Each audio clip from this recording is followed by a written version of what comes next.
Welcome, everybody, to the 16th episode of Stories from the Last Territory, podcast that covers the golden years of wrestling in Puerto Rico.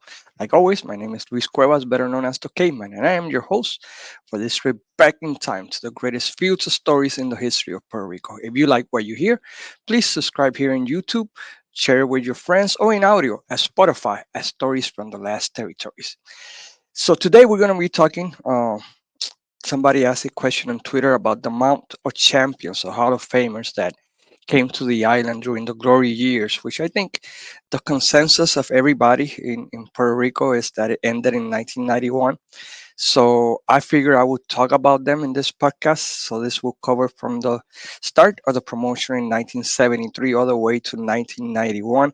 And I will talk about all the former world heavyweight champions that at one time or another visit the island of Puerto Rico during the golden years, and also some of the Hall of Famers that came to the island during the glory years, especially considering that we're getting closer to anniversary 51, the anniversary of the Capital Sports Promotion or the promotion that Carlos Colon and Victor Jovica started back in 1973. This coming weekend, August 31st, is going to be their 31st, 51st anniversary of the promotion. So it's a great accomplishment for them. Carlos Colon is going to be making a small comeback. He's going to be in the corner of Ray Gonzalez in his battle against Intelecto, 5 stars for the Universal Heavyweight Champion. You want more information on the anniversary card? Please visit World Wrestling Council on Facebook. So I figure we're gonna start. So what we're gonna do is we're gonna take the Hall of Fame list from the Wrestling Observer, which I think is the one that most people respect for one reason or another, and we're gonna go through other people from that list that came to the island. But we're gonna start with the former World Heavyweight Champions. They might not be in the Hall of Fame, but they were at one time or another World Heavyweight Champions. So we're gonna start with them. I figure we're gonna start with all the ex World Wrestling Federation or World Wrestling Entertainment World Champions, and we had a total of 6 former WWF champions that visit the island during the glory years. The main person and the person who is the second drawing card in the whole history of professional wrestling is, of course, the living legend Bruno Sammartino.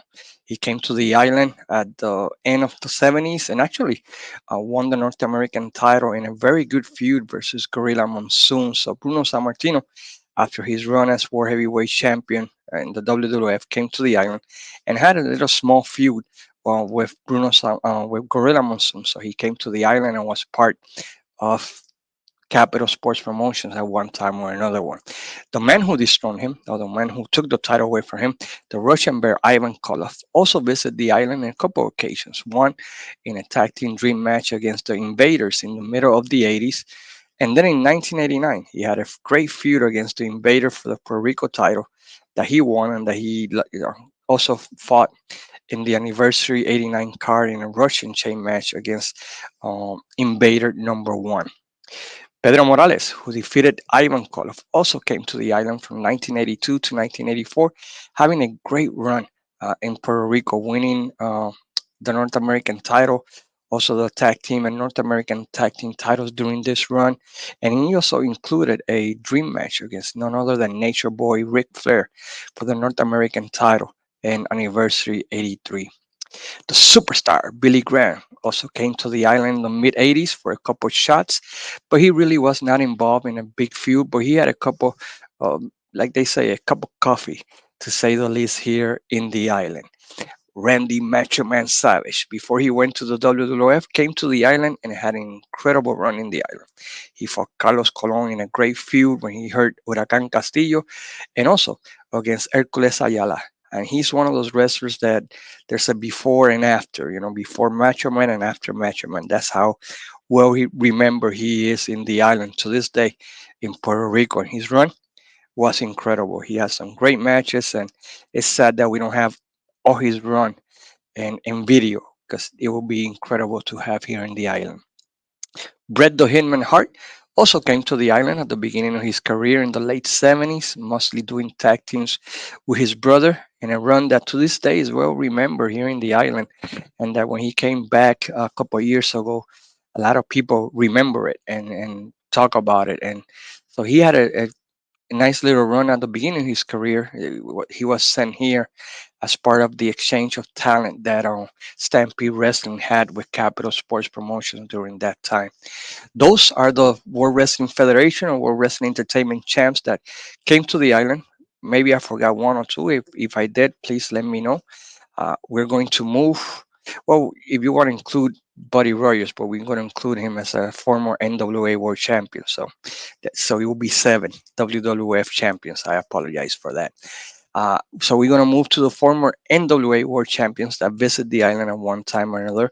We had a couple that came as part of the LNG promotion, but we're making this list about Capital Sports Promotion. So that way we're not gonna mix and match everything. But we had a couple of NWA World Champions that came during the LNG promotion era of Puerto Rico. So we're gonna start with probably the two first ones, no, the most famous ones are Lutes and Buddy Rogers. Both came not as wrestlers, but as special referees in a couple occasions in the 80s. I think Buddy Rogers came the last time in 1991 in a feud of Carlos Colon against Dick Murdoch. He was like the special referee in a great feud of Carlos Colon and Dick Murdoch during this time in 1991. Dory Funk Jr. He not only came multiple times, but also won the Universal Heavyweight title, becoming the first to do so after Carlos Colon, the first American, first non-Puerto Rican to win the Universal Heavyweight Champion.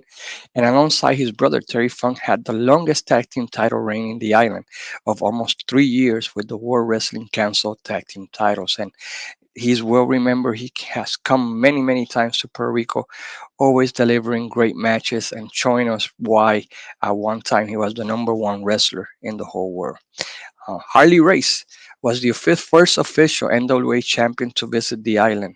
Once Capital became part of the NWA main event scene, and the first thing he did in 1981, 3D Kings Day, he fought Carlos Colon in the famous angle where Dutch Mantel dressed up as Santa Claus, and the rest is history. He main event anniversary 83, trying to unify the world heavyweight titles with Carlos Colon in a draw in a match that sadly is not on video. He also challenged for the WWC and Universal title in many occasions from 1982 to 1988, and ended his career with two feuds in the 90s against Invader One and Miguelito Perez. He's well remembered uh, in Puerto Rico, and he's well respected, like he should be, as one of the greatest wrestlers of all time. Johi Giant Baba. Since 1979, he visited the island on multiple occasions, having matches alongside the likes of Rick Martel, Abdullah the Butcher, and many others. He came to the island from 1979 to 1987. He would do spot shows. He would not have like a complete run, just matches here, matches over there, but nothing, not a concrete run. Jack Briscoe, so a former NWA World Heavyweight Champion, who alongside his brother Jerry Briscoe made the island a regular stop. They were between 1980 and 1985. They were here in multiple 1984 because he retired. They made the island a regular stop, having mostly tag team battles over the different tag team titles in the island, and they were remembered as the Briscoe brothers. They were very famous, and they are well loved and respected here in the island. The crazy man from Border Tech, the crazy man right from the Amarillo Ranch, Terry Funk, also visited the island, and his runs were incredible. He had some incredible feuds. Besides the tag title he had with his brother, he had a great feud against Invader One at the end of '82, and who can forget Anniversary '87, which he made the tournament, even though he didn't want it. That was the Terry Funk tournament anniversary '87, and he also came all the way to the 1990s.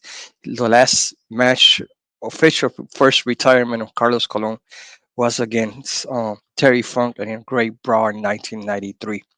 The American Dream, Dusty Rhodes, also visited the island in a match against Ric Flair for the NWA title in December 1985 in a joint promotion with Capital Sports Promotions and Jim Crockett Promotions. I'm not sure that he was supposed to also come in Anniversary '86, but he lost the title to Flair, and Ric Flair substituted him against Miguelito Perez in Anniversary '86.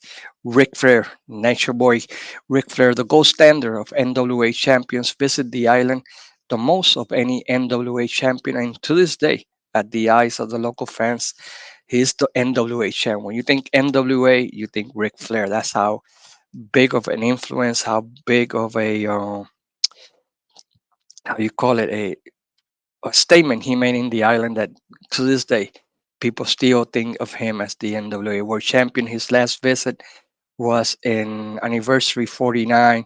He had a little segment with Carlos Colon that brought tears to all the old school fans that were in the island during that time.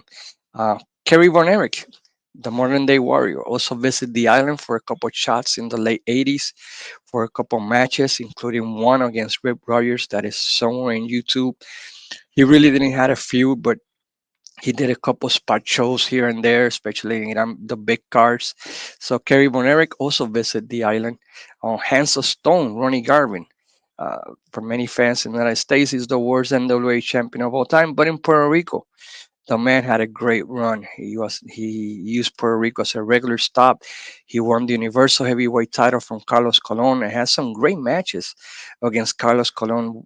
That's one of the best feuds from 1988 to 1992, you would say, because they had good chemistry together. Ron Garvin and Carlos Colon, they were good brawls, good scientific, hard hitting. So please go out of your way to see Ronnie Garvin in Puerto Rico. He also had a good feud against Invader One during that time. Other wrestlers who won the NWA World Heavyweight Champion that came to the island, but won them after the NWA had lost some of its luster. Of course, we can mention Tatsumi Fujinami, Masachono, the Great Muta, who had an incredible run here in the island against a Super Black Ninja. Barry Windham, who came to the island on a couple occasions, especially anniversary 87. From the AWA, we only had three world champions, to my knowledge. Maybe I'm wrong. Former AWA champions that visited the island. We had Rick Martel, who had a great run in the late 70s against Invader One.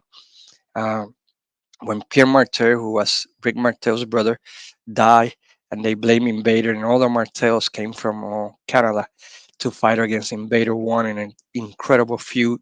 And then he came a couple times in the 80s, especially for the Universal Heavyweight title tournament in 1986. Stan Delaria Hansen, who had two incredible runs in the island, one in 1984 alongside Bruiser Brody against Abdullah the Butcher and Carlos Colon that we discussed in one of the episodes of the podcast, and then in late 86, early 87 against Carlos Colon for the Universal title, and one of the greatest storylines in the history of Puerto Rico. Jerry the King Lawler also visited the island a couple occasions in the early 80s. There's a great promo in YouTube where Jerry Lawler is with an African American kid and he compares him to Puerto Rico with the knife and all that kind of stuff. It's super crazy. But those are all the former world champions that at one time or another came to the island during the golden years of the Capital Sports promotion. So you can see we had the cream of the crop. I mean, some wrestlers, I don't think they were wrestlers in other territories, but we had them here. Those are the former world champions from the three main promotions that came to the island. And now these are the wrestlers that are in the Wrestling Observer Hall of Fame that wrestler in the island. Carlos Colon is in the Observer Hall of Fame, so we're going to exclude him. But we have a great list of wrestlers from the Wrestling Observer Hall of Fame that wrestle in Puerto Rico. Of course, the main rule breaker in the history of Capital Sports Promotion, Abdullah the Butcher. He made Puerto Rico his stop. He's also in the Wrestling Observer Hall of Fame. Perro Aguayo, he came to the island in 82, 83. There's some good stuff in YouTube in Armstrong Alley with of him. Andre the Giant, of course, the Giant. He came to the island on many, many occasions. Recently, a match against Gorilla Monsoon, who also came to the island. Uh, Resurface of them boxing and great, great stuff. Andre the Giant, the last time he came was in 83, anniversary 83. And that's when Vince pretty much cut ties with everybody. So that was his last visit. Blue Demon came, Bobo Brasil, of course, who can forget Bruiser Brody and everything that entails with that name. The Fabulous Kangaroos, so they came here and they were at one time one of the main heel tag teams, if not the main heel tag team in Puerto Rico during the early 80s. Jim Kiniski, Killer Kowalski, Ernie Ladd, who had a pretty good feud versus Carlos Colon in 1982. Mil Máscaras, the Rowdy and Roddy Piper, who cut some of the most amazing and greatest promos in the history of Puerto Rico. The Miss Piggy promo. If you have never seen that promo, you go out of your way in YouTube to see it, where he calls Invader and Carlos Colon, pigs, and saying that, that Invader's mom is Miss Piggy, that Invader one was so ashamed of his mom that he never looked you in the eyes, that he always looked down. Roddy Piper, crazy, crazy stuff. The Road Warriors came to the island in many occasions. Antonino Roca, Miguel Perez, Padre, of course, El Santo. There's a match. He even filmed a movie. The Cheek, Dos Caras, Wahoo McDaniels, Hiroshi Hase, Kensuke Sasaki. The Rock and Roll Express came in 1988. The Assassins, Gary Hart. Those are the legends that uh, are in the Wrestling Observer Hall of Fame that came to the island. Legends that are not in the Hall of Fame that we can visit, that visit Puerto Rico, that we can count on. Well, we got the Buddy Landales, we have the Dutch Mantels, we got Frenchie Martin, we have Hercules Hernandez. We got pretty much everybody who was anybody in the 80s came to the island of Puerto Rico during the 80s. I think the only one, Magnum TA came, Tully Blanchard came to the island, Bob Sweetan.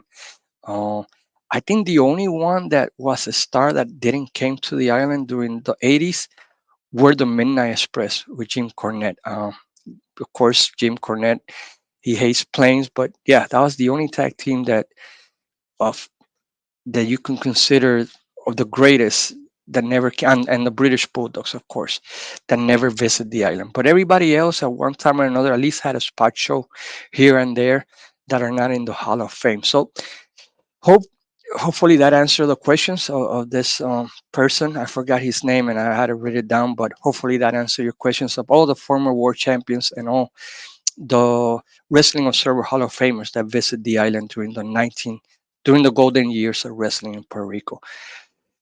I apologize again for a short episode. I have a deadline at work that's killing me. It's gonna be for a couple of weeks, so hopefully once that's settled down, we'll be back to a normal schedule, normal time, and normal everything, and that way we can provide you with the best quality podcast possible. Into then, we want to thank you all for taking up your sweet time to visit this podcast or listen to this podcast. And into next week, like I always say, sayonara.